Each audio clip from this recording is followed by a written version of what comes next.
भूतले स्वयं रूप कदा मह्यं ददाति स्वपदान्तिकं वन्देऽहं श्रीगुरो श्रीयुतापदकमलं श्रीगुरुं वैष्णवांश श्रीरूपं साग्रजातां सहगण रघुनाथान्वितं तं सजीवं साद्वैतं सावधूतं परिजनसहितं कृष्णचैतन्यदेवं श्रीराधाकृष्णपादान् सहगण ललिता श्रीविशाखान्वितांश्च नमो ॐ विष्णुपादाय कृष्णप्रेष्ठाय भूतले श्रीमते भक्तिवेदान्त स्वामिनिति नामिने नमस्ते सारस्वते देवे गौरवाणी प्रचारिणे निर्विशेष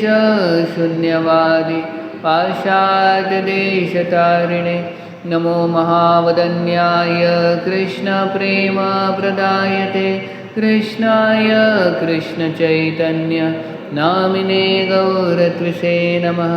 हे कृष्णा करुणा सिन्धु दीनबन्धु जगत्पते गोपेश गोपिकान्त राधाकान्त नमोस्तुते तप्तकाञ्चन गौराङ्गी राधे वृन्दावनेश्वरी वृषभानुसुते देवी प्रणमामि हरिप्रिये वाञ्छाकल्पतरुभ्यश्च कृपासिन्धुभ्य एव च पतितानां पावनेभ्यो वैष्णवेभ्यो नमो नमः। जय श्री कृष्ण चैतन्य प्रभु नित्यानंद श्री अद्वैत गदाधर शिवासादि गौरभक्तवृंद हरे कृष्णा कृष्णा कृष्णा हरे हरे हरे राम राम राम हरे हरे हरे कृष्ण।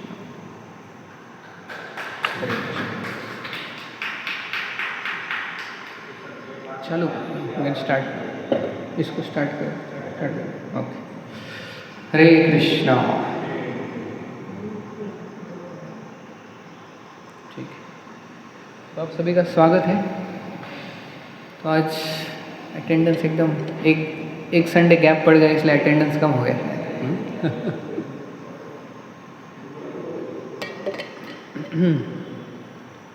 हरे कृष्ण। तो पिछली बार हमने कौन सा विषय देखा था? शिव जी के बारे में। ओके। और उसके पहले ब्रह्मा। तो यानी दो महाजन हो गए, शिव जी और ब्रह्मा। तो कितने महाजन है टोटल? 12। तो किसको किसको याद है 12 महाजन? टेस्ट ले लेते हैं अभी। कौन से महाजन है? 12 महाजन। 2 तो पता है, स्वयंभू, नारद, शंभू। 3 आज का क्या विषय है? नारद मुनि। तो चलो 3 तो मैंने ही बता दिए। प्रहलाद, ओके 4 हो गए। और जनक महाराज और बलि महाराज 6 हो गए। भीष्म 7, जनक हो गए ना? जनक, हाँ ओके ठीक है 8। और सनत कुमार 9 और यमराज 10 और 2 सुखदेव गोस्वामी और एक कौन से बच गए? चलो मैं श्लोक बोलता हूँ, उसमें से आपको बताना है। स्वयंभू नारद शंभु कुमार कपिलो मनु, हाँ कपिल मुनि, और मनु स्वयंभू मनु, कुमार कपिलो मनु, प्रहलाद जनक भीष्म बलिर वैयासखी वयम। बलि वैयासखी यानी सुखदेव गोस्वामी, और वयम अंत में यमराज। तो ये 12 महाजन हैं। तो हमने ब्रह्मा और शिव जी अब तक उनके बारे में चर्चा की है। तो आज नारद मुनि के बारे में चर्चा है, ठीक है। तो नारद मुनि के बारे में अगर हम देखेंगे तो पूरे श्रीमद् भागवतम में सबसे ज़्यादा जिनका वर्णन आता है वो है नारद मुनि। तो 12 स्कंद है टोटल, और 12 स्कंद में हर एक स्कंद में नारद मुनि का वर्णन। तो कितने महान है देखिए नारद मुनि। और नारद मुनि की महानता देखिए कि नारद मुनि ने ये श्रीमद् भागवतम का ज्ञान व्यासदेव को दिया, जो कि उनके शिष्य हैं। व्यासदेव ने बाद में उनके बेटे यानी शुकदेव गोस्वामी, उनको ये भागवतम का ज्ञान दिया। और शुकदेव गोस्वामी ने ये ज्ञान किसको दिया? 7 दिन 7 रात में परीक्षित महाराज को दिया।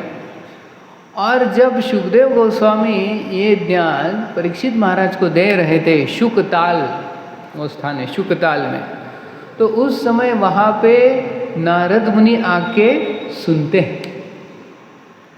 अभी जिसने वो ज्ञान व्यासदेव को दिया, व्यासदेव ने शुकदेव को दिया और शुकदेव परीक्षित को दे। तो ओरिजिनल कहाँ से आया? नारद मुनि से आया। लेकिन नारद मुनि वहाँ पे भी थे जहाँ पे शुकदेव गोस्वामी परीक्षित महाराज को ये भागवतम की कथा सुना। वो तो ऐसा बोल सकते थे कि मैंने ही ज्ञान दिया इस व्यासदेव को, और व्यासदेव ने उसके बेटे को दिया। ये छोटा बेटा शुकदेव ये बोल रहा है, मैं चला जाता हूँ कहीं और। नहीं, नारद मुनि भी वहाँ बैठ के सुन रहे हैं भागवत की कथा। तो इतनी नम्रता है नारद मुनि में। हमारे से जो छोटा होता है, अगर वो कुछ बोलता है तो हम ध्यान नहीं देते, ये कौन है यार छोटा, ये कल का बच्चा है, ये क्या बोलने वाला है। और शुकदेव गोस्वामी की आयु कितनी थी? 16 साल। अभी 16 साल का बच्चा, कपड़े भी नहीं पहने थे, ऐसे बैठे थे। तो नारद मुनि बोल सकते ये क्या बोलने वाला है, इसके पिताजी को तो मैंने बोला है मैंने इसके पिताजी को ज्ञान दिया है, अब ये क्या बोलने वाला है। लेकिन फिर भी व्यासदेव भी बैठे थे और नारद मुनि भी बैठे थे वहाँ सुनने के लिए।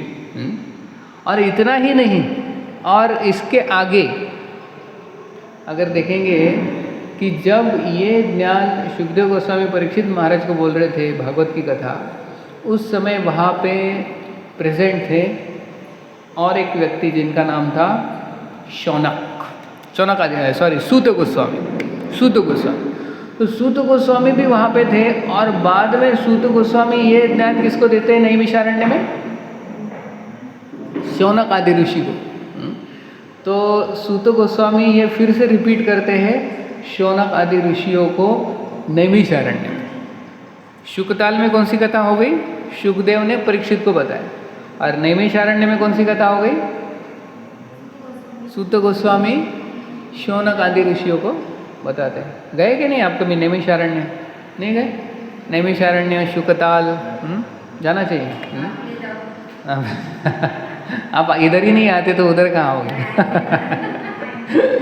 इधर ही लोग नहीं आते तो हम जाके आए नैमिषारण्य। बहुत सुंदर स्थान है, शान, जो 88,000 ऋषि मुनि बैठे थे। तो उस समय भी व्यासदेव और नारद मुनि वहाँ पे भी जाके सुनते कथा फिर से। अभी देखिए कोई बोलेगा इतनी बार कौन कौन कथा सुनेगा बार बार। तो बार बस हो गया, भागवतम सुन लिया मैंने। तो सोचिए भागवतम में इतना रस है कि बार बार सुन सकते हैं। और जो छोटा व्यक्ति है अगर उसको ज्ञान है उससे भी सुन सकते हैं। तो शुकदेव गोस्वामी 16 साल के थे, नारद मुनि तो बहुत महान है, और व्यासदेव तो फिर भी व्यासदेव अपने बेटे से सुन रहे हैं। वो नहीं बोल रहे अरे ये तो मेरा ही बेटा है, ये क्या बोलने वाला है तो ये महानता होती है। तो नम्रता देखिए नारद मुनि की। इसलिए नारद मुनि का वर्णन हर एक स्कंद में 12 स्कंद है। हम देखेंगे संक्षिप्त में कि 12 स्कंद में नारद मुनि का कहाँ कहाँ वर्णन आता है। तो हर एक स्कंद में नारद मुनि का वर्णन है। सबसे ज़्यादा श्रीमद् भागवतम में अगर किसी का नाम आया है तो वो किसका है? नारद मुनि का है।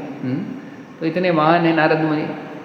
और इसलिए नहीं बैठे हैं वो कि मेरा नाम आने वाला है इसलिए मैं सुनना चाहता भागवतम इसलिए नहीं सुन रहे कि हाँ देखो देखो मेरा नाम शुकदेव गोस्वामी बोल रहे, बोलो और कहो। ऐसे अपना नाम सुनने को अच्छा लगता है मेरे बारे में कोई तो कह रहा है। इसलिए नारद मुनि नहीं बैठे थे, लेकिन भागवत की कथा सुनने के लिए बैठे थे। तो चैतन्य महाप्रभु खुद श्रीमद् भागवतम की कथा, प्रहलाद, ध्रुव महाराज की कथा 1, 2, 3, 4 बार नहीं 100 बार सुनते थे। तो ऐसा कभी सोचना नहीं चाहिए कि मैंने तो सुन लिया है सब, अभी क्या सुनने का कुछ बाकी नहीं रह गया। हमने तो अभी 9 विधा भक्ति के सब 9 अंग देख लिए, फिर हमने तो 24 गुरु भी देख लिए, फिर ये हो जाएगा हमारा 12 महाजन, फिर सोचेंगे बस हो गया, अभी भागवतम बहुत सुन लिया, अभी काफ़ी हो गया, बहुत हो तो महाप्रभु खुद दिखाते हैं, नारद मुनि खुद दिखाते हैं अपने जीवन से कि भागवतम बार बार सुनना चाहिए, बार बार सुनना चाहिए, बार बार सुनना चाहिए। हम एक बार खाना खाते हैं हफ्ते में या हर दिन खाते हैं ना? दिन में 3 बार खाते हैं। ऐसा लगता है कि बहुत हो गया, अभी 1 महीना नहीं खाना खाना चाहिए, ऐसा सोचते हैं क्या? तो खाना भी खाते हैं ना, क्योंकि उससे शक्ति मिलती है, हर रोज़ खाते हैं। तो वैसे ही भागवतम सुनना चाहिए, बार बार सुनना चाहिए, वही कथा बार बार सुननी चाहिए, सेम कथा बार बार सुननी चाहिए, उससे हमें शक्ति आएगी और उससे ज़्यादा और साक्षात्कार मिलेगा। वही कथा से और गहरे साक्षात्कार प्रकट होंगे। तो इसलिए भागवतम सुनने में कभी आलस नहीं करना चाहिए। कभी सोचना नहीं चाहिए कि सत्संग है क्या, जाने दो यार, कितने बार सुनने का, ऐसा। भागवतम क्योंकि साक्षात भगवान कृष्ण है, तो इसलिए जितना सुनोगे उतना ज़्यादा साक्षात्कार, नए नए साक्षात्कार। तो नारद मुनि ये दिखाते अपने उदाहरण, सुनना चाहिए, बार बार सुनना चाहिए। तो अभी पहला स्कंद में नारद मुनि का वर्णन कहाँ आता है? चलो आपका टेस्ट ले लेते हैं। आपको कितना, मैं भी बता दूंगा, लेकिन मैंने लिखा है ऑलरेडी प्रिपेयर करके आया हूँ। लेकिन आपने भागवतम, कितने लोगों के पास भागवतम है घर पे? वाह। तो कितने लोगों ने पढ़ा है? पढ़ा है, सबने नहीं पढ़ा है, ठीक है। पहले स्कंद में नारद मुनि का वर्णन कहाँ पे आता है? पहले स्कंद में नारद मुनि का वर्णन कहाँ पे आता है? नहीं पता? बता दो, ये तो आसान था। हाँ, यस, हाँ, व्यासदेव के साथ संवाद होता है। नारद मुनि और व्यासदेव का संवाद पहले स्कंद में, क्योंकि व्यासदेव उनके शिष्य हैं नारद मुनि के, तो उनको उपदेश देते हैं। उसकी चर्चा हम करेंगे, लेकिन मैं अभी एक शॉर्ट में बता देता हूँ कहाँ कहाँ 12 स्कंद में नारद मुनि का डिस्क्रिप्शन है, वर्णन है। तो पहले स्कंद में अध्याय आता है जहाँ पे नारद मुनि और व्यासदेव का संवाद है, जहाँ पे नारद मुनि उनके पिछले जन्म की स्टोरी बताते हैं कि वो कैसे भक्ति में आए, भक्ति में कैसे जुड़े, उनकी स्टोरी नारद मुनि यानी गुरु अपने शिष्य को बता रहे हैं। तो नारद मुनि व्यासदेव का संवाद पहले स्कंद में। दूसरे स्कंद में नारद मुनि का वर्णन कहाँ पे आता है? नारद मुनि का वर्णन दूसरे स्कंद में ब्रह्मा और नारद मुनि का संवाद है। ब्रह्मा जी और नारद मुनि का संवाद है, जहाँ पे ब्रह्मा जी बताते हैं कि ये सृष्टि की निर्मिति कैसे हुई। तो क्योंकि भगवान ने पहले तो क्रिएशन किया, उसके बाद जो सर्ग विसर्ग, सर्ग यानी प्राइमरी क्रिएशन, विसर्ग यानी सेकेंडरी क्रिएशन ब्रह्मा जी ने किया, तो उसका वर्णन ब्रह्मा जी नारद मुनि को करते हैं। और नारद मुनि अलग अलग प्रश्न पूछते हैं कि सृष्टि की निर्मिति, ये 14 भुवन कैसे रचा है, फिर इसमें कैसे कैसे ये किया, तो ब्रह्मा जी बताते हैं। तो ब्रह्मा और नारद मुनि का संवाद दूसरे स्कंद में।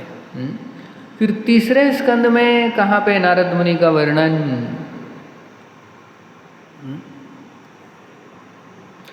तीसरे स्कंद में हिरण्याक्ष की कथा थी। हिरण्याक्ष जो हिरण्यकशिपु का भाई था ना, तो हिरण्याक्ष की कथा आती है, जहाँ पे हिरण्याक्ष जो है इतना अपने शक्ति के कारण उन्मत्त होता है और वो सोचता है कि मेरे साथ लड़ने के लिए, युद्ध करने के लिए कोई है नहीं, मैं इतना शक्तिशाली हूँ।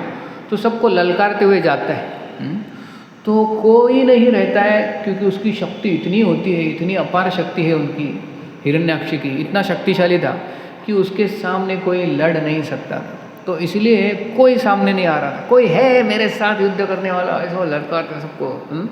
तो उस समय नारद मुनि उनके सामने आए थे, हिरण्याक्ष, और बोलते हैं, हे हिरण्याक्ष, तुम इतने शक्तिशाली हो कि कोई तुम्हारे सामने आ नहीं सकता, तुम्हारी बहुत शक्ति है, लेकिन एक व्यक्ति है जो तुम्हें टक्कर दे सकता है। अरे कौन है बताओ, कौन है वह? जानना चाहते हो? तुम्हारा गर्व का हनन करने वाला, तुम्हारे शक्ति का नाश करने वाला एक ही व्यक्ति है, उसके सामने जाओ, उससे लड़ो। कौन है बताओ नारद मुनि। और फिर तब नारद मुनि बोलते हैं, वो है वरादेव। वरादेव का एड्रेस दे देते, इनके पास जाओ, तुम्हारा काम तमाम हो जाएगा। तुम्हारा जो गर्व है ना, उसको अच्छे से चकनाचूर कर देंगे वरादेव। तो वरादेव प्रकट हुए हैं और वो पृथ्वी को निकाल रहे हैं। जो पृथ्वी तुमने गर्भोदक सागर में डाली है ना, उसको निकाल रहे। वरादेव जाओ जल्दी। तो तुरंत हिरण्याक्ष जाता है और फिर हिरण्याक्ष वरादेव का युद्ध का वर्णन है। तो तब नारद मुनि तीसरे स्कंद में, फिर चौथे स्कंद में नारद मुनि का वर्णन कहाँ है? चौथा स्कंद और चौथे स्कंद में ध्रुव महाराज की कथा है। और ध्रुव महाराज की कथा तो हमें पता है, ध्रुव का चरित्र। तो ध्रुव महाराज को जो गाइड करने वाले थे, क्योंकि जब ध्रुव महाराज का अपमान होता है उनकी सौतेली माँ से, सुरुचि से, तो वो घर से निकल जाते हैं। जंगल जाना है, भगवान को प्रसन्न करना है, तपस्या करना है, लेकिन भगवान कैसे प्राप्त होंगे, उनके लिए क्या करना पड़ेगा, वो कुछ नहीं पता ध्रुव महाराज को। सिर्फ एक जुनून था कि बदला, मेरे सौतेली माँ से बदला लेना है, उसने मेरा अपमान किया सुरुचि को, तो बदला लेना था। उसके लिए भगवान की तपस्या करनी है, जंगल जाना, इतना ही पता है, लेकिन कैसे भगवान की तपस्या करे वो कुछ भी पता नहीं। इसलिए उस समय वहाँ पे प्रकट हो जाते हैं नारद मुनि। और फिर नारद मुनि बताते हैं, पहले तो उसकी टेस्ट लेते हैं नारद मुनि। बोलते ध्रुव, तुम तो 5 साल का बच्चा हो, तुमको क्या पता ये क्या? अरे जंगल में बहुत खतरनाक प्राणी होते हैं, जाओगे तो डर के फिर से भाग जाओगे, अभी चले जाओ, जंगल में मत जाओ। जंगल में ठंडी होती है, बहुत खतरनाक सांप, फिर हिंसक प्राणी, शेर, ये सब होते, चले जाओ घर पे। तुम्हारी उम्र खेलने कूदने की, बच्चों के साथ रहो। तुम्हारी माँ ने अपमान किया, भूल जाओ उसको। ध्रुव भूलने वाला नहीं था। बोला, नारद मुनि मेरी मदद कर सकते हो क्या? मुझे भगवान की प्राप्ति करनी है। नहीं कर सकते हो तो हट जाओ, मैं जा रहा हूँ। तो ये जो दृढ़ निश्चय देखते हैं नारद मुनि, तो सोचते हैं ये बालक में टेस्ट पास हो गए। फिर नारद मुनि उनको वो मंत्र देते हैं, ओम नमो भगवते वासुदेवाय, इसका जप करो, और विधि बताते हैं उनको। तो फिर ध्रुव महाराज धन्यवाद देते हैं उनका। और फिर ध्रुव महाराज जो तपस्या करते हैं, 5 महीने कठोर तपस्या, उसके पश्चात भगवान साक्षात उनको दर्शन देते हैं। तो ध्रुव महाराज को गाइड करने वाले ध्रुव महाराज के गुरु नारद मुनि, ये चौथे स्कंद में। 5वें स्कंद में कहाँ आता है नारद मुनि का वर्णन? एक बार जोर से बोले, हरे कृष्णा कृष्णा कृष्णा हरे हरे, हरे राम राम राम हरे हरे। सोने वाले जाग जाइए। कोई सो रहा है? नहीं दिख रहा है मुझे इधर से। ठीक है, 5वें स्कंद ध्यान से सुनिए। एंड में मैं पूछने वाला हूँ सबको, 12 स्कंद में कहाँ पे आ रहे नारद मुनि का वर्णन? हाँ, हरि बोल। प्रियव्रत महाराज जो है उनका और नारद मुनि का संवाद है। प्रियव्रत, बराबर। तो ये जो प्रियव्रत महाराज थे, ये नारद मुनि के शिष्य थे। अब ये प्रियव्रत महाराज कौन है?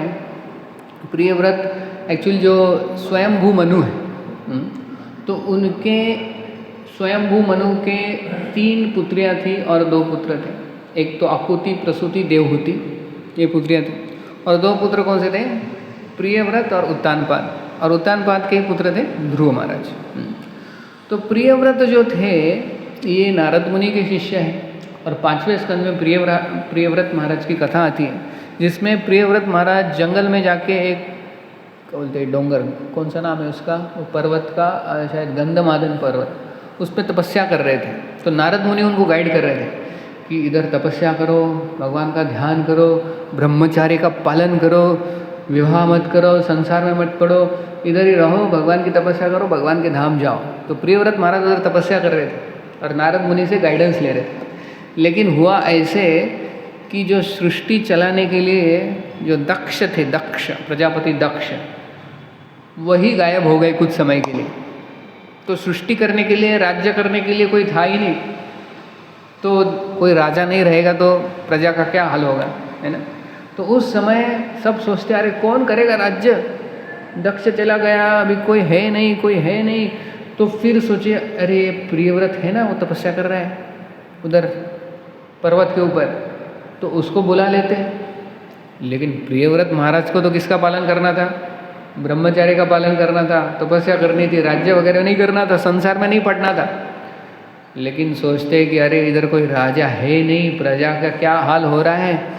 तो ब्रह्मा जी वहाँ पे आ जाते हैं और ब्रह्मा जी प्रियव्रत महाराज को बोलते हैं प्लीज़ तुम्हारी ये तपस्या वगैरह सब छोड़ दो, अभी ब्रह्मचर्य आश्रम छोड़ दो, गृहस्थ बन जाओ। क्योंकि अभी राजा बनना है तो गृहस्थ बनना पड़ेगा, है ना। अगर राजा बनना है, राज्य करना है तो गृहस्थ आश्रम स्वीकार करना पड़ेगा, विवाह करना पड़ेगा। लेकिन फिर वो नारद मुनि की तरफ देखते हैं प्रियव्रत महाराज, क्या करूँ, नारद मुनि तो ब्रह्मचारी है, नारद मुनि की इच्छा थी कि ब्रह्मचारी रहे, प्रियव्रत महाराज की भी इच्छा थी ब्रह्मचारी रहे। लेकिन अभी ब्रह्मा जी की इच्छा है कि वो विवाह कर ले। तो नारद मुनि बोलते हैं ठीक है, अभी क्या करें, क्योंकि नारद मुनि के भी पिताजी है ब्रह्मा। तो फिर प्रियव्रत महाराज विवाह कर लेते हैं और राजा बनते हैं, राज्य करते हैं, बहुत महान राजा बनते हैं। तो उनकी कथा आती है 5वें स्कंद में। लेकिन 5वें स्कंद में प्रियव्रत महाराज को उपदेश देने वाले नारद मुनि। 6वें स्कंद में कहाँ आता है नारद मुनि का नाम, दक्ष। यस, दक्ष, प्रजापति दक्ष। दक्ष और नारद मुनि का 36 का आंकड़ा है क्योंकि जो दक्ष थे उनके 10,000 पुत्र होते। उनका नाम हरि अश्वस। तो दक्ष बोलते हैं कि पुत्रों जंगल में जाओ, तपस्या करो कुछ समय के लिए, भगवान का ध्यान करो और फिर से आके गृहस्थ आश्रम स्वीकार कर लो और राज्य करो मेरे जैसा। लेकिन कुछ समय जाके तपस्या करो जंगल में जाके। तो सारे बोलते जी पिताजी। जंगल में आते, कितने पुत्र, 10,000। तो जब 10,000 पुत्र तपस्या कर रहे थे तो नारद मुनि जागते देख के अरे वाह 10,000 कैंडिडेट्स। तो नारद मुनि जहाँ पे भी देखते हैं वो किसका प्रचार करते हैं कि ब्रह्मचारी आश्रम ज्वाइन कर लो, इस्कॉन ज्वाइन करो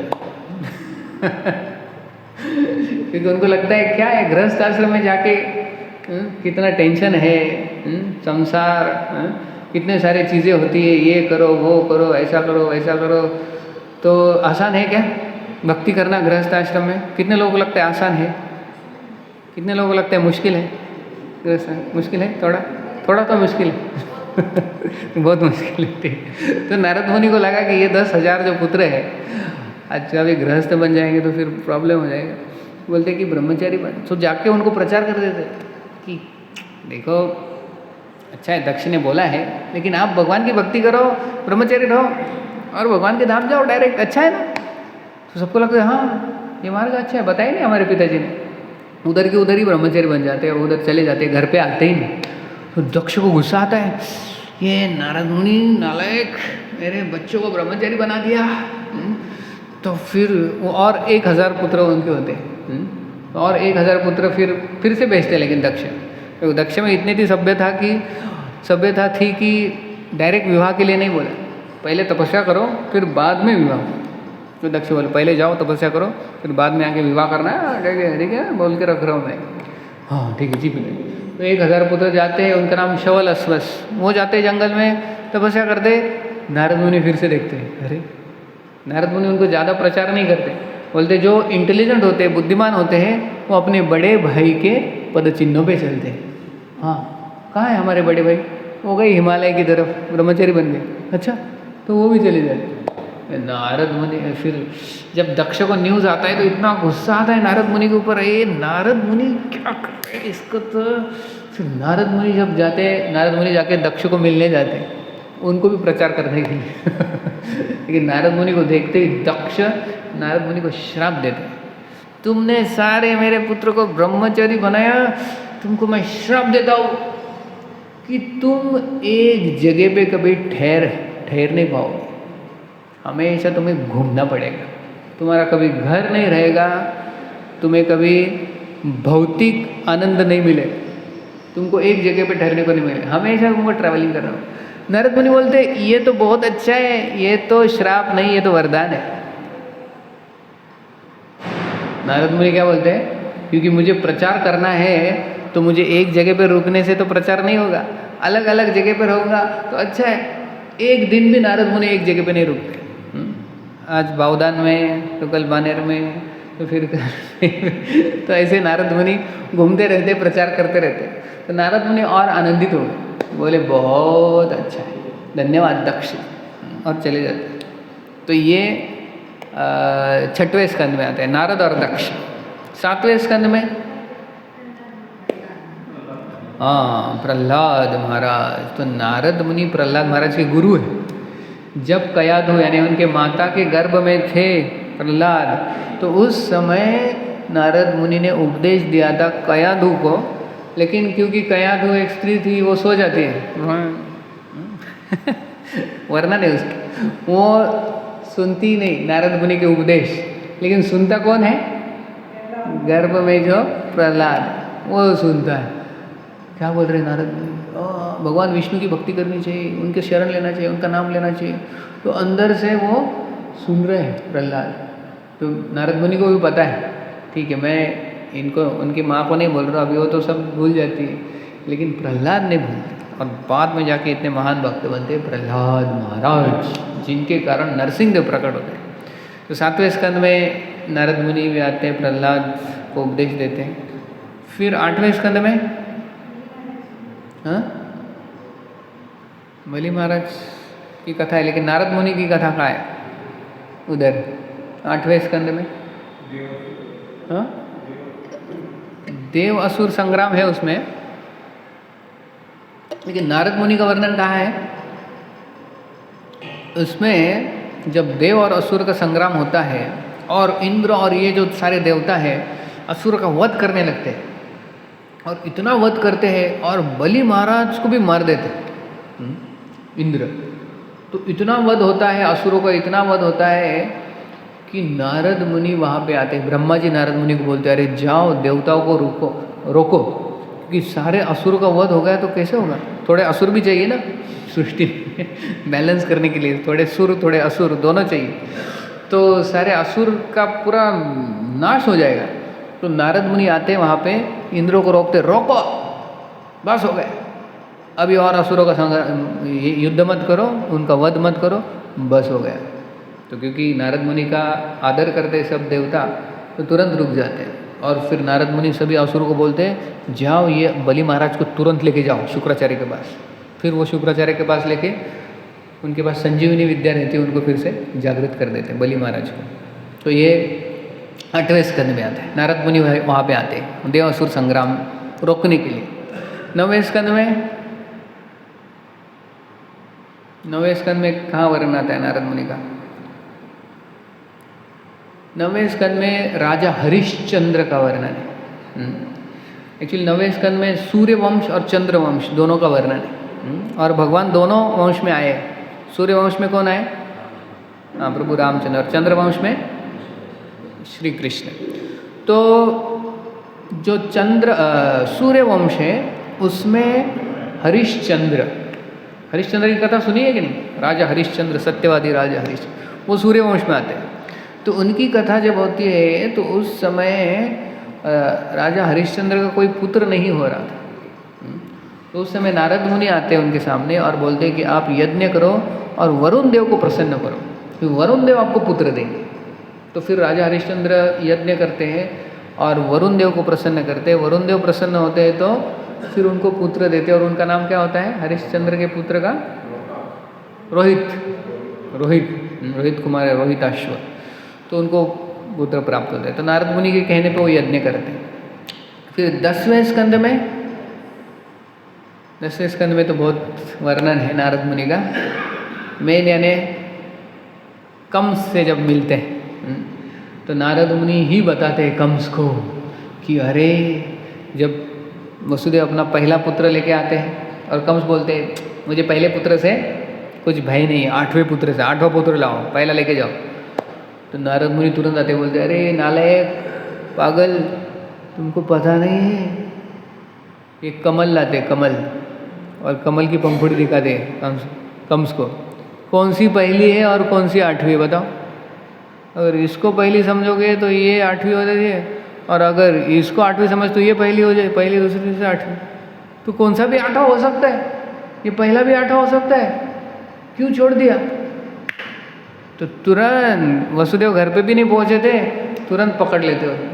वसुदेव देवकी को कारागृह में डाल देता है कंस, और उनके एक पुत्र की हत्या कर देता है। तो ये नारद मुनि के कहने से। अब बोलेंगे बाप रे, नारद मुनि भक्त है या अभक्त है, ऐसा क्यों किया। तो वो भगवान की ही आज्ञा से वो एक लीला है, ताकि कंस इतने अत्याचार करे, भगवान जल्दी प्रकट हो, कंस का पाप का घड़ा जल्दी भर जाए, इसलिए नारद मुनि ऐसा करते हैं। और फिर 11वें स्कंद में नारद मुनि और वसुदेव इनका संवाद है। वसुदेव जो कि भगवान के पिताजी हैं। तो द्वारका में जब थे तो तब नारद मुनि वहाँ पे आते हैं, और वसुदेव उनका स्वागत करते, नारद मुनि का पूजा अर्चना करते, उनके चरण धोते और बोलते कि हम गृहस्थ है, हमें कृपया करके उपदेश दे दीजिए। तो तब नारद मुनि वसुदेव को कुछ उपदेश देते हैं, गृहस्थ आश्रम के बारे में बताते हैं। तो वो 11वें स्कंद में। और 12वें स्कंद में कहाँ है, 12वें स्कंद तो हमने पढ़ा ही नहीं अब तक। तो 12वें स्कंद में सुखदेव गोस्वामी 18 पुराणों का वर्णन करते हैं। 18 पुराण है ना टोटल, तो उसमें एक नारद पुराण भी है। तो उतना नाम आता है बस, नारद मुनि की कोई लीला नहीं उधर, लेकिन नारद पुराण ऐसे करके नाम है 12वें स्कंद में। तो वहाँ पे भी नारद मुनि का नाम आ जाता है। तो ऐसे 12 स्कंद में हर एक स्कंद में नारद मुनि का नाम है। तो कितने महान होंगे। हमारा नाम है क्या भागवत में, क्या हमारा नहीं हमारा नाम किसको पता है, लेकिन जो श्रीमद् भागवतम पूरे विश्व में, पूरे संसार में जो फेमस है, उसमें नारद मुनि का इतने सारे नाम। तो नारद मुनि कितने महान भक्त हैं, महाजन हैं से। तो आज हम नारद मुनि से क्या सीखते हैं वो देखेंगे, ठीक है। तो 12 याद रहेंगे ना, सबने सुन लिया ना, क्या सो गए नहीं ना, ठीक है। बाद में हम टेस्ट लेंगे एंड में, टेस्ट सब पे होगा। हाँ। तो नारद मुनि जो है, उनका जो पिछला जन्म, उसकी कथा भागवतम में पहले स्कंद में आती। तो नारद मुनि कौन थे पहले, कैसे बने वो नारद मुनि, तो ये वो व्यास देव को बताते कि मैं पिछले जन्म में कौन था, पिछले के पिछले यानी 2 जन्मों की कथा बताते। नारद मुनि खुद बताते हैं व्यासदेव को, क्योंकि व्यासदेव जो है वो सरस्वती के तट पे बैठे थे बद्रिका आश्रम में, और उधर उन्होंने सारे वेदों की, सारे पुराणों की, उपनिषद सब की रचना की। लेकिन सब रचना होने के पश्चात वो फिर भी दुखी थे और ऐसे मायूस बैठे थे। अभी सोचिए, आपने अगर एक किताब लिखी हो तो कितना आनंद आता है कि मेरी एक किताब मैंने लिखी है, पब्लिश हो गई, लोग पढ़ रहे हैं। लेकिन व्यासदेव ने कई सारे किताब, पूरे वेद, 4 वेद में कितने सारे श्लोक हैं, 18 पुराण और 108 उपनिषद, ये सब कुछ लिखा, फिर भी वो असंतुष्ट थे। और उनको समझ में नहीं आ रहा था कि मैं इतना दुखी क्यों हूँ, इतना कुछ लिखा है फिर भी मैं मायूस, मुझे आनंद नहीं हो रहा है। तो ऐसे ही सोच रहे थे, तब तुरंत वहाँ पे नारद मुनि आए, और नारद मुनि तुरंत जान लेते हैं कि इन्होंने क्या गलती की। तो नारद मुनि डांटते और जुगुप्सितम बोलते। जुगुप्सितम यानी तुमने ये सारी जो रचना की वेदों की, ये 3rd क्लास है। व्यासदेव बोलते 3rd क्लास, अरे इतना कुछ मैंने लिखा है, ये वेद शास्त्र पुराण, और आप बोल रहे क्या नारद? बोले इसको कचरे में डालना चाहिए। नारद मुनि का एकदम स्ट्रॉन्ग शब्द व्यासदेव सुनते तो नारद मुनि बोलते देखो आपने इसमें वेदों में सबसे ज़्यादा क्या क्या बोला है, लोग ने कैसे कर्म कांड करो, ये यज्ञ करने से स्वर्ग जाओगे, ये यज्ञ करने से भोग मिलेगा, ये यज्ञ करने से पुत्र की प्राप्ति होगी, ये करने से ये होगा। सब पूरे वेद शास्त्र में कर्म कांड ज्ञान कांड इसी से भरा है तुम्हारा। इसलिए लोग क्या करेंगे, ये करके इसी भौतिक जगत में आनंद लूटेंगे, भोग करेंगे। अरे भौतिक जगत से बाहर कैसे निकलते हैं, भगवान की भक्ति कैसे करते हैं, वो बताना चाहिए ना। तो व्यासदेव ने क्योंकि कर्म कांड ने स्वर्ग की प्राप्ति, इंद्रिय भोग कैसे प्राप्त करे, अच्छा हेल्थ कैसे रखे, ये वेद शास्त्रों में काफ़ी सारा लिखा था। तो नारद मुनि बोले क्योंकि तुमने भगवान की भक्ति के बारे में वर्णन नहीं किया है इसलिए दुखी हो, इसलिए मायूस। तो तब जाके व्यास सोचते हाँ। तो फिर व्यासदेव उसके पश्चात श्रीमद् भागवतम की रचना करते हैं, जिसमें सिर्फ और सिर्फ क्या है, भगवान की भक्ति, भगवान का वर्णन, भगवान के भक्तों का वर्णन। उसमें कुछ कर्मकांड कुछ नहीं बाकी, सिर्फ क्या है, शुद्ध भक्ति। फिर तब जाके व्यासदेव संतुष्ट हो। तो हम कब संतुष्ट हो सकते हैं, समय पुंसा परो धर्म यतो भक्तिर अधोक्षजे अहितुकी अप्रतिहता ययात्मा सुप्रसिद्धति।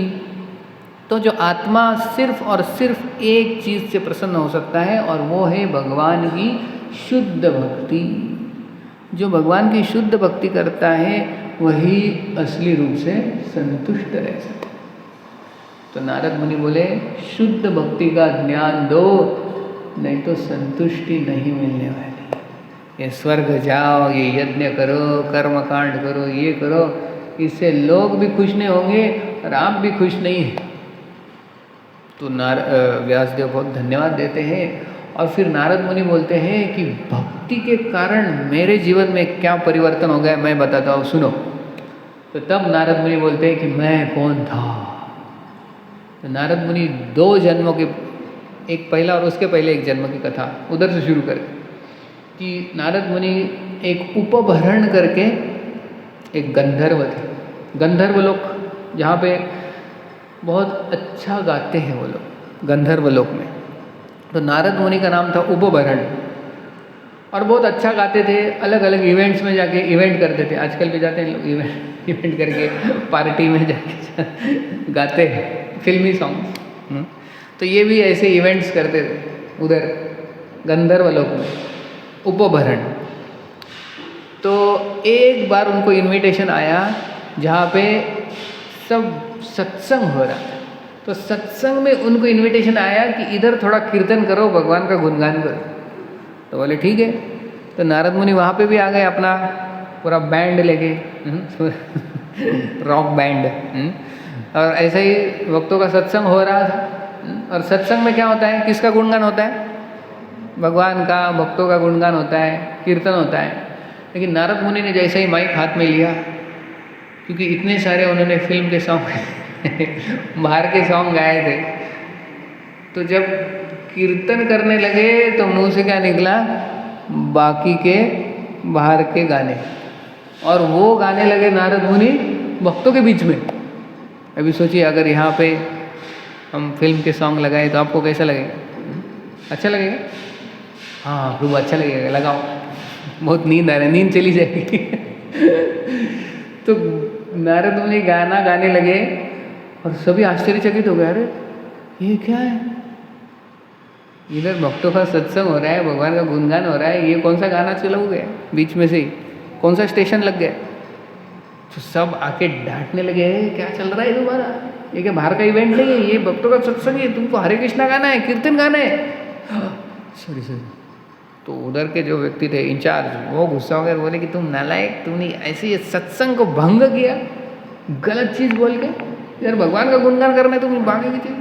तो ये उपभरण नाम का गंधर्व उनको श्राप देते कि तुम जाके अगले जन्म शूद्र बनो, पृथ्वी पे जाके। यानी ऊपर के लोगों में अगर किसी को श्राप देना है तो क्या बोलते हैं, पृथ्वी पे जाके जन्म ले लो। और हमको इधर अच्छा लगता है, हम तो कितने महान हैं, अरे ये श्राप है। अगर देवताओं में किसी को श्राप देना है तो क्या बोलते हैं, जाओ पृथ्वी में जाके भावदान नहीं, भावदान नहीं कहीं पे पृथ्वी में कहीं पे भी जाके जन्म ले लो, यानी वो श्राप है, यानी तुच्छ जीवन है।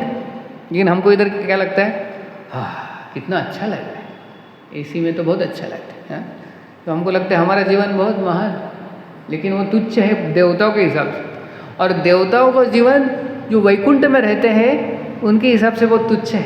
वैकुंठ में जो रहते हैं वो श्राप देते तो बोलते जाओ स्वर्ग में जाके रहो। तो इसलिए वैकुंठ जो धाम है वो सबसे बढ़िया धाम है, उधर जाने का प्रयत्न करना है। कोई बोलते हैं हमारा जीवन का उद्देश्य है स्वर्ग जाना, स्वर्गवासी लिखते हैं ना किसी का मृत्यु, स्वर्गवासी। अरे स्वर्ग भी तुच्छ है, वैकुंठ के सामने स्वर्ग भी तुच्छ है। हमारा उद्देश्य क्या होना चाहिए, कहाँ जाना है, वैकुंठ, स्वर्ग में भी नहीं जाना है। एनीवेज वो स्वर्ग से आ जाते हैं पृथ्वी पे और एक शूद्र बन जाते हैं, नारद मुनि। तो वो एक घर में जन्म लेते हैं जहाँ पे उनके पिताजी की मृत्यु पहले से हुई। घर में सिर्फ एक माँ है, गरीब माँ, वो अलग अलग लोगों के घर में काम करती है और उनके ये पुत्र बनते हैं नारद मुनि, जो कि पहले उपभरण थे। अभी छोटे बच्चे, उनका नाम दिया नहीं है, दूसरा जन्म जब, लेकिन छोटा बच्चा। अभी ये माँ और बेटा, 5 साल का ही बेटा, दोनों ही रहते हैं गांव के बाहर। शूद्र थे तो गांव के बाहर झोपड़ी में छोटे से रहते थे, लेकिन खाना पीना बहुत मुश्किल से मिलता था क्योंकि ज़्यादा पैसे नहीं थे, ज़्यादा धन नहीं था। तो कैसे तो जीवन बिताते थे, लेकिन क्योंकि दोनों ही थे तो एक दूसरे के प्रति बहुत आसक्ति थी। माँ बेटे के लिए और बेटा माँ के लिए, ऐसे दोनों एक दूसरे के ऊपर प्रेम करते थे, रहते थे। ऐसे एक बार बारिश का सीज़न आ जाता है, अभी जैसे आने वाला है ना जून में, कौन सा उसको बोलते हैं, चातुर्मास। चातुर्मास, तो चातुर्मास यानी बारिश। उस समय में जो साधु संत अलग अलग जगह पे भ्रमण करते हैं वो भ्रमण रोक देते हैं, 4 महीने के लिए एक ही जगह पे रुकते हैं, क्योंकि बारिश हो रही है ना, तो कैसे जाएंगे, भ्रमण कैसे करेंगे। तो उस समय जब बारिश का मौसम आता है चातुर्मास, तो जो भक्ति वेदांतिस्ट यानी बहुत सारे साधु संत जहाँ से जा रहे थे इस गांव से, तो उसी गांव में रुक जाते जहाँ पे ये छोटा बच्चा और माँ रहती थी। तो गांव में इतने सारे साधु संत, और वो भी अभी 4 महीने रहेंगे, तो शायद ऐसा ही बड़ा हॉल रहेगा विवेकानंद से इतने इससे बड़ा, तो जिसमें वो रुक जाते हैं धर्मशाला में। फिर ये जो बच्चा और माँ हर रोज़ वहाँ पे जाके ये साधु संतों की सेवा करते हैं और उनसे सुनते हैं, उनका जो महाप्रसाद उच्चिष्ट खाते हैं। तो इससे उनको बहुत आनंद मिलता है कि ये इनकी सेवा करने को मिल रही है, उनसे सुनने को मिल रहा है, उनका महाप्रसाद भी मिल रहा है। तो जो बच्चा था वो भी सेवा करता है, माँ भी सेवा करती है, हर रोज जाके। कितने दिन, 4 महीने, जब तक पूरा चातुर्मास बीत नहीं जाता, 4 महीने वो उधर रुकते हैं और 4 महीने ये बच्चा और उनकी माँ सेवा करते। फिर जब बारिश का सीज़न ख़त्म हो जाता है, चातुर्मास ख़त्म हो जाता है, तो ये चले जाते हैं अगले गांव में। फिर ये जो बच्चा रहता है, जो अपने माँ के साथ रहता है, तो एक दिन इसकी माँ गाय का दूध निकालने के लिए जाती है और गाय का दूध निकालते वक्त उसके बाद पश्चात घर पे आती है, तो एक बहुत ही जहरीला सांप ये माँ को काट लेता है और उसकी मृत्यु हो जाती है। तो सोचिए, अभी घर पे कितने साल का बालक है, 5 साल, और घर पे और कोई नहीं है, माँ थी वो भी चली गई। तो अभी कोई भी साधारण बालक रहेगा तो क्या सोचेगा कि भगवान ने ऐसा क्यों किया मेरे साथ, मैंने तो भगवान की इतनी भक्ति की, ये साधु संतों की इतनी सेवा की, फिर भी मेरे साथ भगवान ने ऐसा अन्याय क्यों किया। ऐसा प्रश्न आता है ना, क्यों क्यों। हमारे जीवन में भी, मैं भी तो सत्संग में जाती हूँ और मैं माला करती हूँ और मैं भगवान की भी सेवा करता हूँ, लेकिन मेरे साथ ऐसा क्यों होता है। कभी कभी ऐसा प्रश्न आता है कि नहीं आता? आता है ना, सबके मन में आता है, लेकिन कोई बोलना नहीं चाहता। क्यों मेरे साथ, क्यों ऐसा, भगवान क्यों करते हैं। लेकिन जो 5 साल का बालक था उसके मन में ये प्रश्न नहीं आया। उसने सोचा कि जो भी होता है अच्छे के लिए होता है, भगवान ने कुछ तो योजना होगी उनकी इसलिए किया है, तो भगवान को कोसा नहीं उन्होंने और बोले कि ठीक है जो हो गया हो गया। और ये बच्चे ने जो झोपड़ी थी उसको ही आग लगा दी, घर था और उसमें ही माँ का शरीर रख दिया।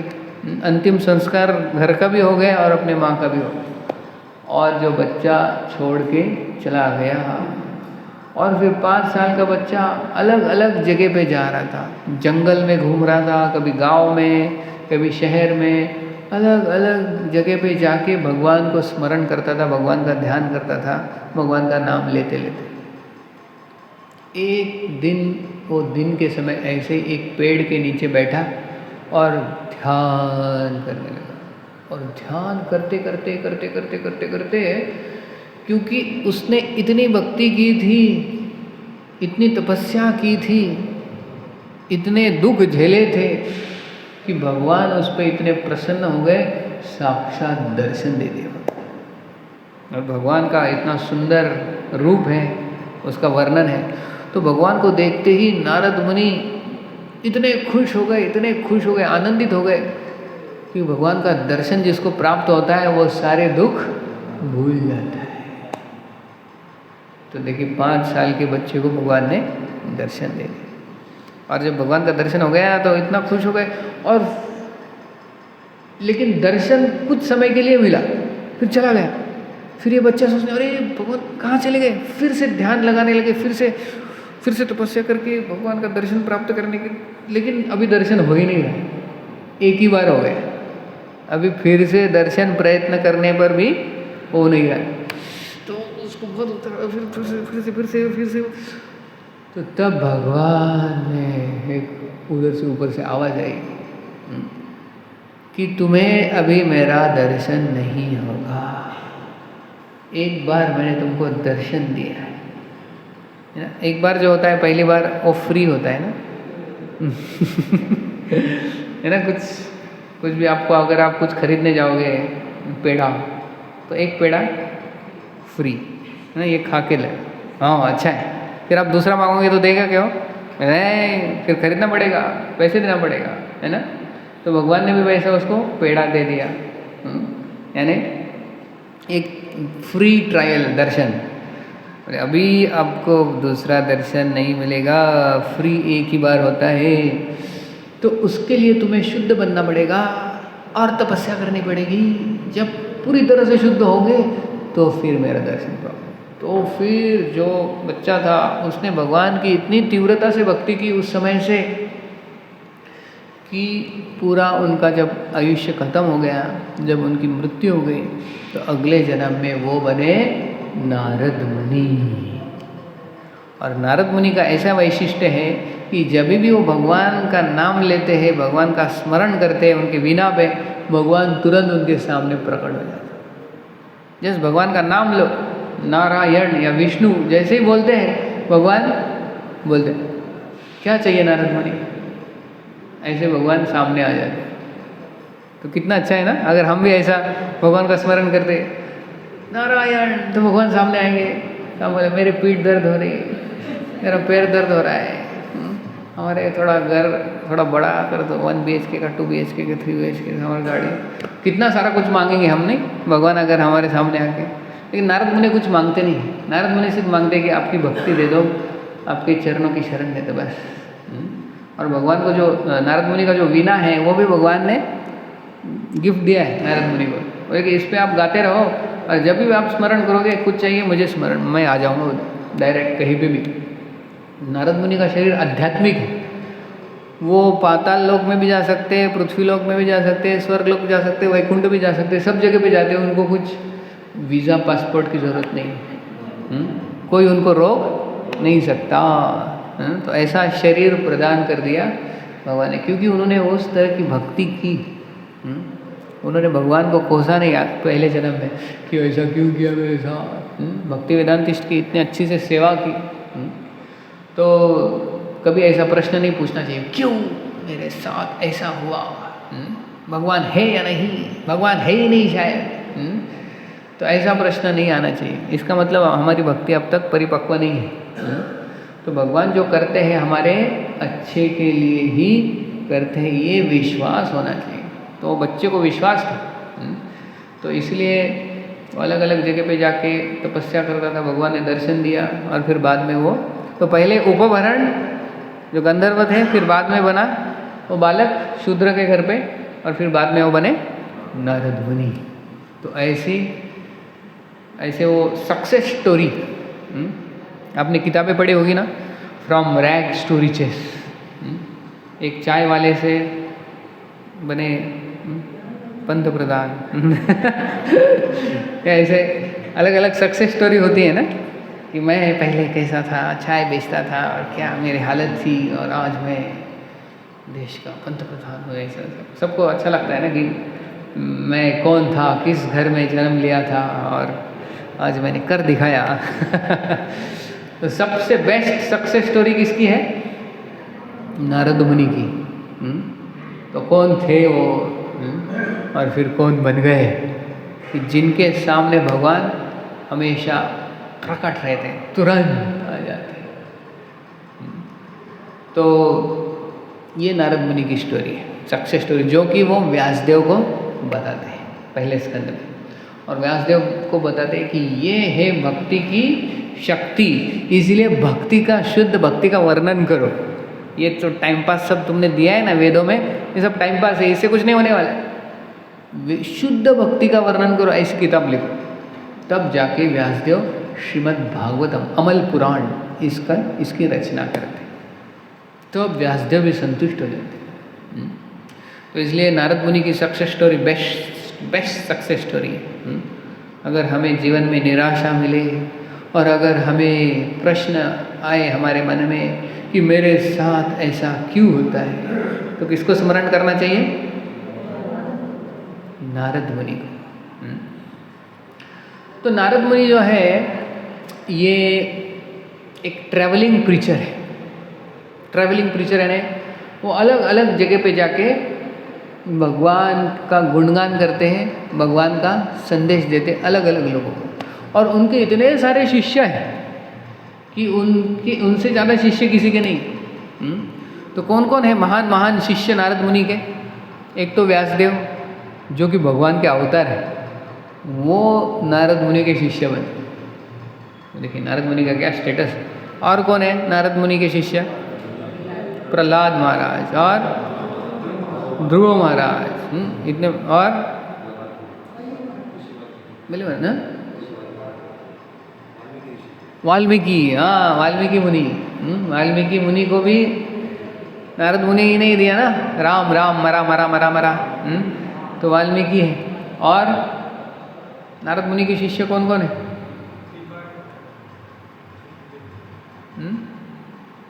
चित्रकेतु, यस चित्रकेतु है। और हाँ प्राचीन परिषद। और बाकी सब ध्रुव महाराज हो गया ना। और कौन है? मृगारी, यस मृगारी।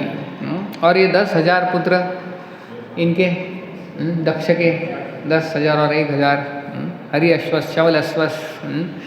तो इतने सारे शिष्य हैं नारद मुनि के। तो नारद मुनि सब जगह पे जाके प्रचार करते हैं। मुरारी को प्रश्न कॉल, अनमोल कॉल, अनमोल। तो नारद मुनि के इतने सारे शिष्य जगह जगह पे जाके प्रचार करते हैं। तो प्रचार क्यों करते हैं नारद मुनि? तो भगवद गीता में ये बहुत महत्वपूर्ण श्लोक आता है, न च तस्मात् मनुष्येषु कश्चिन् मे प्रियकृत्तम भविता न च मे तस्मात् अन्य प्रियतरो भुवि। तो इसमें भगवान कहते हैं कि जो मेरे संदेश का प्रचार करता है वो मुझे बहुत प्रिय होता है। ना कोई ऐसा था ना कोई होगा जो मेरे संदेश का प्रचार करता है, लोगों को भक्ति से जोड़ता है, वो मुझे सबसे प्रिय होता है। और मैं उसको भगवत धाम 100% लेके जाता हूँ। तो अगर हमको भगवत धाम जाना है अगर हमको हमारा टिकट कंफर्म करना है तो हमको प्रचार करना पड़ेगा।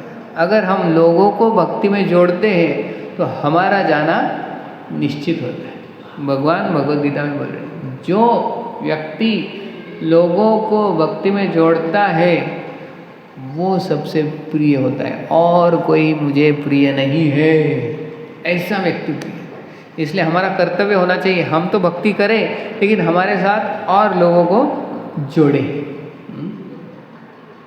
ओरिजिनल नेटवर्किंग स्कीम भगवान ने बताई, पता है नेटवर्किंग वो होता है ना, नेटवर्क वो बिजनेस में आप अगर 10 लोगों को जोड़ते हो तो आपको प्रोडक्ट फ्री में मिलेगा, है ना, ऐसा कुछ तो होता है।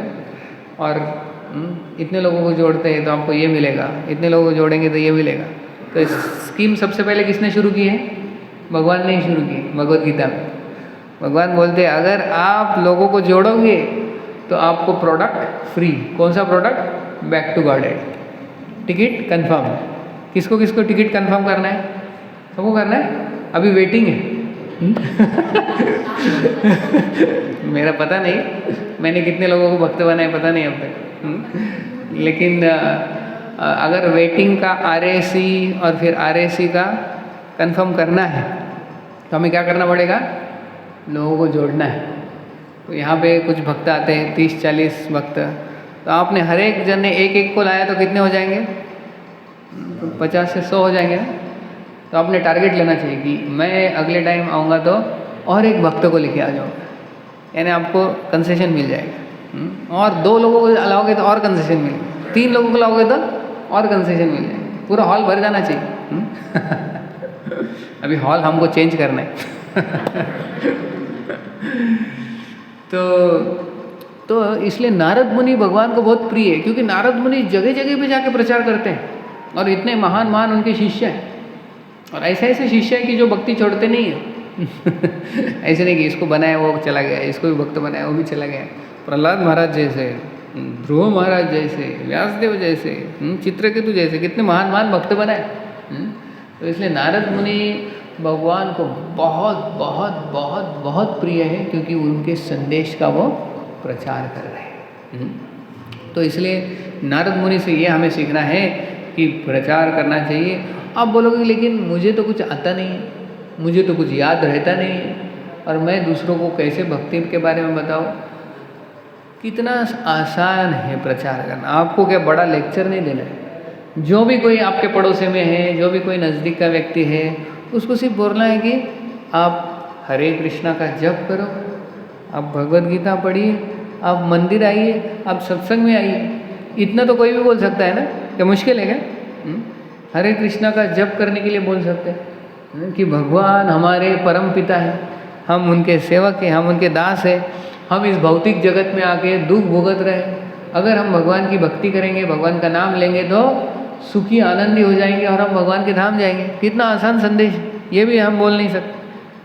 आपको भगवद गीता के श्लोक भी नहीं आते होंगे, भागवतम पूरा भी नहीं पढ़ा होगा, लेकिन सिंपल संदेश आप देते हो तो उससे भगवान बहुत पसंद। यही प्रचार है।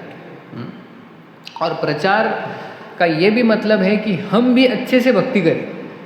ऐसे नहीं कि तुम जाओ सत्संग में, मैं जा रहा हूँ मूवी के लिए। हाँ, भगवान मैंने जोड़ दिया एक व्यक्ति को, लेकिन तुम क्या कर रहे हो? मैं पिक्चर देखने जा रहा हूँ। ऐसे नहीं। 10 लोगों को भेज दिया लेकिन तुम गायब हो। खुद अच्छी भक्ति करनी है और लोगों को भी जोड़ना है। अगर हम अच्छी भक्ति नहीं करते तो लोग भी हमसे नहीं सुनेंगे। तो श्रील प्रभुपाद बोलते थे प्यूरिटी इज द फोर्स। अगर जो अच्छा भक्ति करता है, जो शुद्ध होता है, तो उसके प्रचार का असर होता है। अगर हम खुद पालन नहीं करते और हम अगर किसी को बोले अगर मैं ही सिगरेट फूंकता हूँ और किसी को सिगरेट फूंकना नहीं चाहिए, अच्छा नहीं होता, सेहत के लिए अच्छा नहीं है, तो वो सुनेगा क्या? वो बोले तुम पहले छोड़ो ना, फिर बाद में मैं छोड़ो, है ना। तो हम अगर कुछ पालन नहीं कर रहे और हम उसका प्रचार कर रहे हैं तो उसका असर नहीं होता। तो खुद पालन करना पड़ता है अच्छे से। जब पालन करते हैं तो शुद्धता आती है और उससे अगर हम किसी को बोलते हैं तो उससे उसका इफेक्ट होता है। तो इसलिए खुद भी अच्छे से पालन करना चाहिए, खुद भी भक्ति अच्छी करनी चाहिए, जब अच्छा करना चाहिए, सत्संग में आना चाहिए, और फिर लोगों को अगर हम बताते हैं तो उसका असर होता है, उसका प्रभाव होता है। तो इसीलिए प्रचार करना यानी खुद भी अच्छी भक्ति करना और दूसरों को भक्ति में जोड़ना, ये प्रचार है। तो ये नारद मुनि से सीखना है हमें कि प्रचार करना। तो श्रील प्रभुपाद जो हमारे संस्थापक आचार्य हैं, ऐसी भक्ति वेदांत स्वामी श्रील प्रभुपाद अभय चरणारविंद, तो उनके जीवन में हम देखेंगे तो नारद मुनि के जैसे उनका भी जीवन था। नारद मुनि के जीवन और श्रील प्रभुपाद के जीवन में बहुत साम्यता है। तो श्रील प्रभुपाद ने जब ये तात्पर्य लिख रहे थे, ये जब दक्ष श्राप देते हैं नारद मुनि को, क्या श्राप देते हैं कि तुम एक जगह पे कभी ठहर नहीं पाओगे, तुमको हमेशा इधर से उधर, इधर से उधर, इधर से उधर घूमते घूमते रहे, तुम्हारा कभी घर नहीं रहेगा, है ना। तो किसी को अगर साधारण व्यक्ति को ये श्राप मिला तो डर से क्या मेरा घर नहीं होगा और मैं कहीं एक जगह पे नहीं रुक पाऊंगा, तो कोई भी डर जाएगा ना, किसी को भी श्राप लगेगा। लेकिन नारद मुनि को वो बहुत अच्छा लगा। अनिकेतन, निकेतन है ने घर, अनिकेतन है ने जिसका घर है ही नहीं। तो नारद मुनि बोले कि बहुत अच्छा है, मैं घूमते रहूँगा, प्रचार करते रहूँगा, एक जगह से एक व्यक्ति से आसक्ति नहीं रहेगी। तो बहुत अच्छा है ना। तो एक साधु को घूमते रहना चाहिए, एक जगह पे रहेगा तो उसे उधर से आसक्ति हो जाती है। इसलिए नारद मुनि जो है अलग अलग जगह पे प्रचार करते थे, घूमते रहते। तो श्रील प्रभुपाद उसमें लिखते हैं कि हमें भी ऐसे ही श्राप मिला है। प्रभुपाद लिखते हैं कि क्योंकि मैंने इतने सारे ब्रह्मचारी बनाए।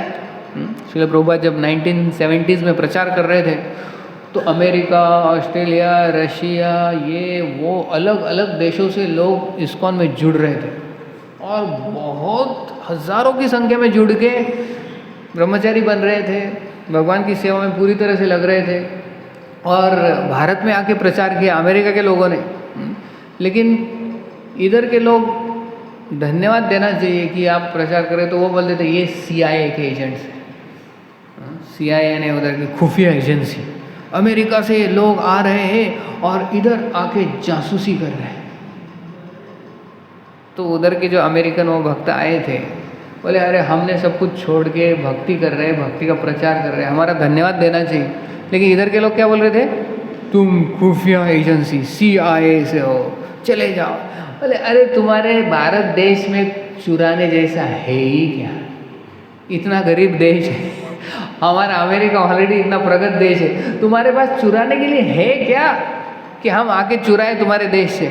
ना तो टेक्नोलॉजी है, ना ठीक से कुछ काम करता है, तुम्हारे देश से चुरा के लेके भी जाए तो भी क्या लेके जाए। तो बोले हाँ ये भी तो सच है।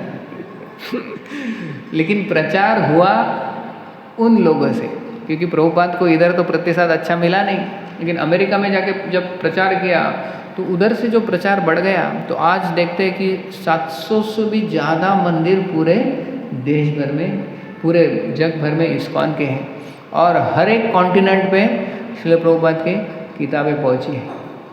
और अभी रिसेंटली न्यूज़ आया था कि अंटार्कटिका में भी जाके श्रीमद् भागवतम किसी जाके रख दिया।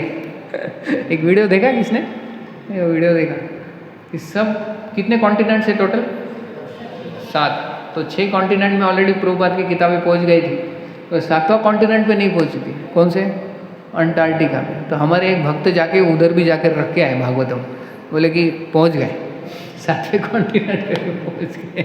एक वीडियो आया। तो जो प्रचार बड़ा है इतना, तो उस समय काफ़ी सारे भक्त ज्वाइन हो रहे थे इस्कॉन और काफ़ी सारे ब्रह्मचारी बन रहे थे। तो जो माता पिता भी, कोई माता पिता है अगर उनका बच्चा ब्रह्मचारी बन जाए तो उनको थोड़ा सा बुरा लगता ही है ना। तो हमारे भी माता पिता जब हमने ज्वाइन किया था उनको भी अच्छा नहीं लगा था। किसको अच्छा लगेगा नहीं कि अरे मेरा बेटा तो बड़ा होना चाहिए, उसने विवाह करना चाहिए, शादी करनी चाहिए, फिर हमारा ख्याल रखना चाहिए, फिर अच्छा घर होना चाहिए, हमारा एक संसार अच्छा। तो बोलते हैं ना कि क्या बोलते हो, देशभक्त होना चाहिए लेकिन पड़ोसी में होना चाहिए। क्या कहावत है वो, भगत सिंह और वो होने चाहिए लेकिन हमारे घर में 6 सारे चक्कर बाजू के घर में। तो वैसे ही ब्रह्मचारी होने चाहिए, लेकिन हमारे घर पे नहीं, बाजू के घर से।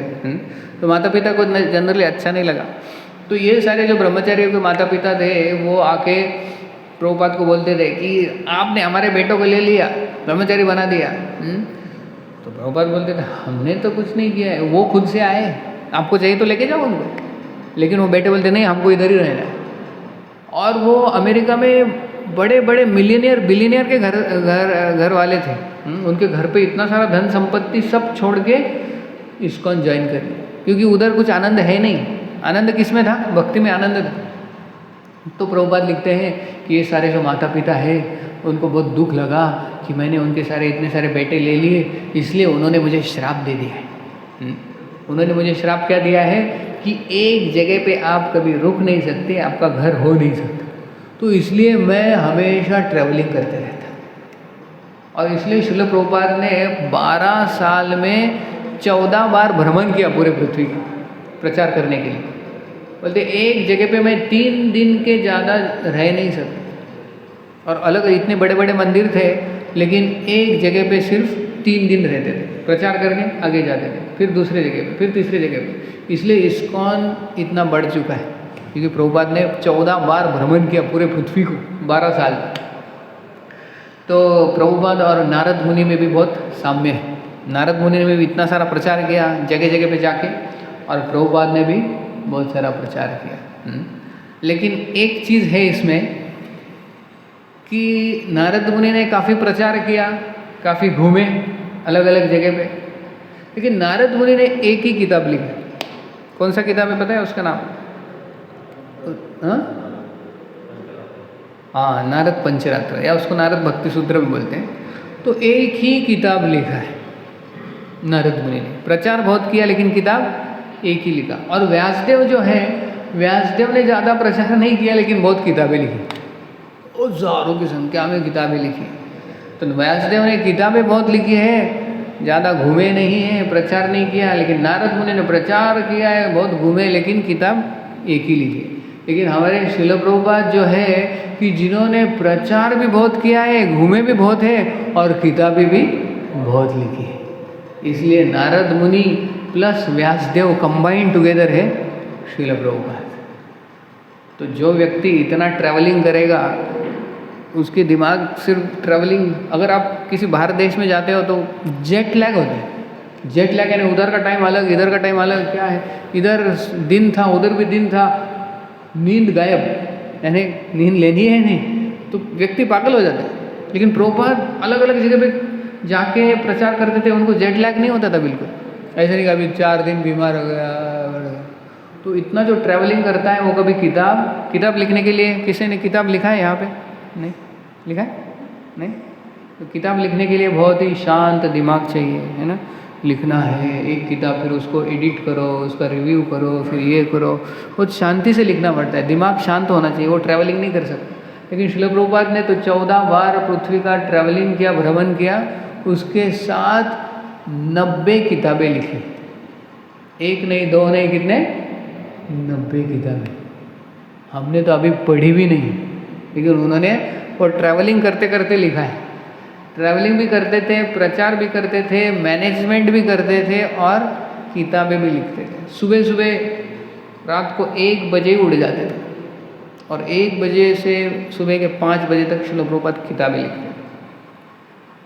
तो साधारण व्यक्ति ये कर नहीं सकता, उसके लिए शुद्ध भक्ति चाहिए, उसके लिए भगवान की कृपा चाहिए। तो हमारे प्रभुपाद कैसे हैं? नारद मुनि एंड व्यासदेव कंबाइंड। तो इसलिए हमें बहुत ही अच्छा भाग्य है हमारा कि हम इस्कॉन से जुड़े हैं, श्रील प्रभुपाद से जुड़े हैं। तो हमें इतनी सारी किताबें लिखनी नहीं है, हमें जस्ट पढ़नी है, और वो भी रात की नींद छोड़ के नहीं, दिन की नींद छोड़ के, है ना।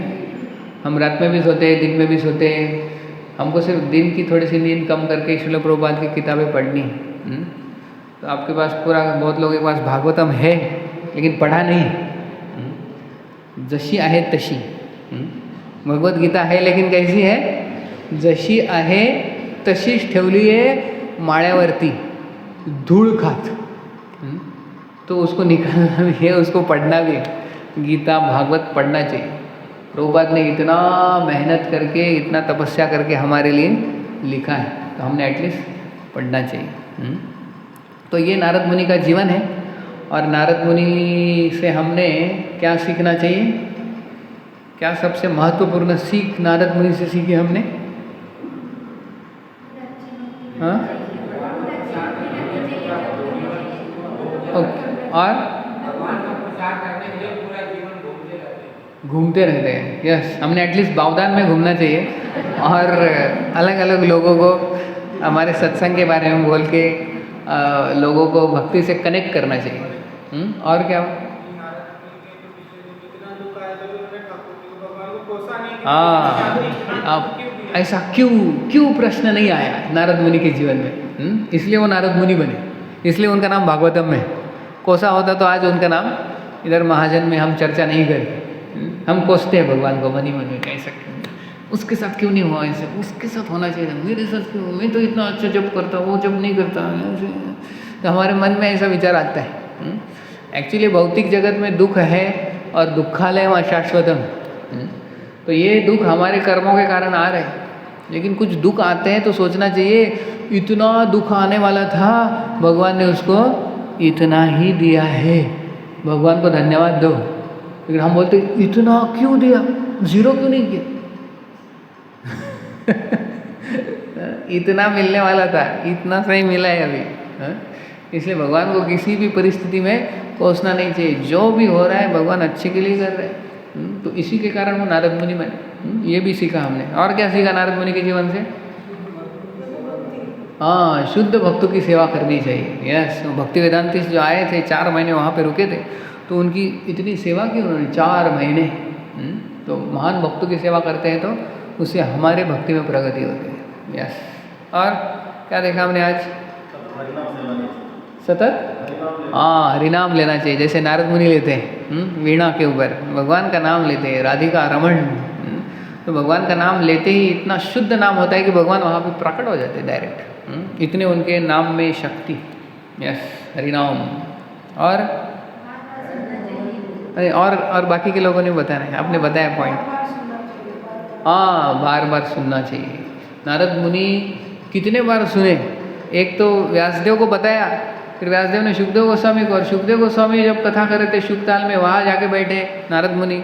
और फिर नैमिषारण्य में भी जब सूत गोस्वामी बता रहे थे शौनकादि ऋषि को, वहाँ पे भी जाके वही भागवतम की कथा बार बार सुन रहे।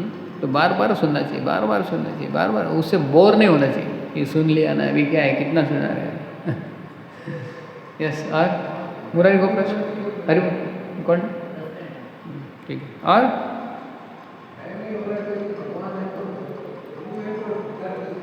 हाँ, भगवान है तो डर किस बात का, लेकिन फिर भी हम डरते हैं क्योंकि हम अभी भी उस स्तर पे नहीं पहुँचे। और एक लास्ट पॉइंट क्या देखा हमने? और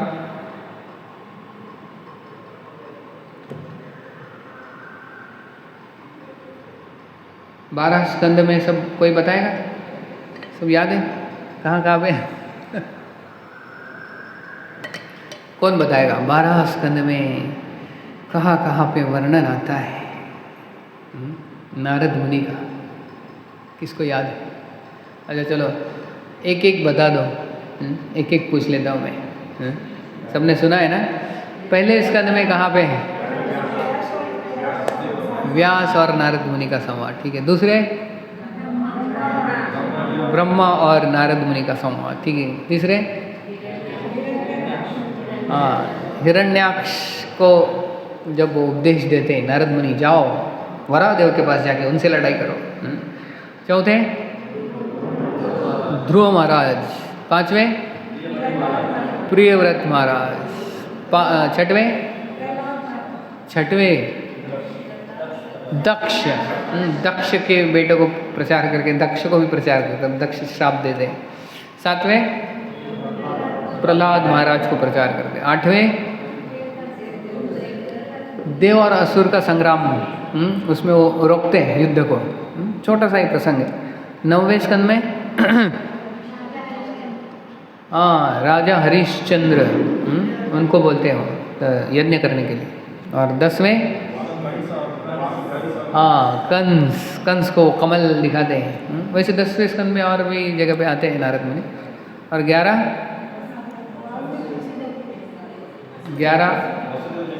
हाँ, नारद मुनि वसुदेव को उपदेश देते हैं। और 12 में नारद पुराण का वर्णन है। ये तो मैंने ढूंढ के लिखा है, और भी रहेंगे वर्णन भागवतम में, बहुत सारे वर्णन इनका नाम। हाँ, वाल्मीकि को प्रचार करते रामायण में। ठीक है, किसी का कुछ प्रश्न है? यस। अच्छा, हाँ बहुत लोगों का प्रश्न होता है ये कि कळ लावे नारद मुनी असं का म्हणतात। तो एक्चुअली वो गलत है, क्योंकि लोगों को समझ में नहीं आता नारद मुनि की स्थिति, नारद मुनि का जो स्टेटस, नारद मुनि जो महाजन है।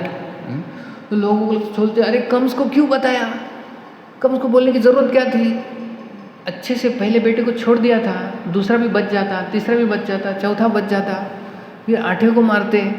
और ये वसुदेव देवकी के ऊपर कितने अत्याचार हो गए उसकी वजह से, नारद मुनि की वजह से। इसलिए कड़ ला गया, यानी जहाँ पे भी जाते हैं झगड़ा लगाते हैं। लेकिन ये जो लोग हैं जो बोलते हैं उनको ज्ञान नहीं है, उन्होंने सुना नहीं सत्संग में नारद मुनि का महत्व, नारद मुनि का क्या कितनी महानता है। नारद मुनि जो भी करते हैं भगवान की आज्ञा से ही करते हैं, क्योंकि नारद मुनि ने ये किया इसलिए कंस का घड़ा भर गया जल्दी। नहीं तो भगवान जल्दी किसी का वध नहीं करते, उसको ढील देते। लेकिन कंस का जो अत्याचार था वो बढ़ के वो लिमिट के बाहर जब चला गया तो भगवान ने उसका वध किया। तो नारद मुनि एक्टेड लाइक अ कैटलिस्ट। तो इसलिए उन्होंने भगवान की लीला में सहायता ही की। कोई भी प्रसंग देखोगे आप। तो इसलिए वो एक म्हण है, जिनको ज्ञान नहीं है वही बोलते हैं ऐसा। एक्चुअली वो अपराध है नारद मुनि के प्रति। एक महान व्यक्ति के प्रति अपराध करेंगे हम तो हमको भुगतना पड़ेगा इसलिए नारद मुनि को ऐसा कभी नहीं बोलना चाहिए। नारद मुनि जो भी करते हैं भगवान के लीला की सहायता के लिए करते, भगवान के आज्ञा से ही करते।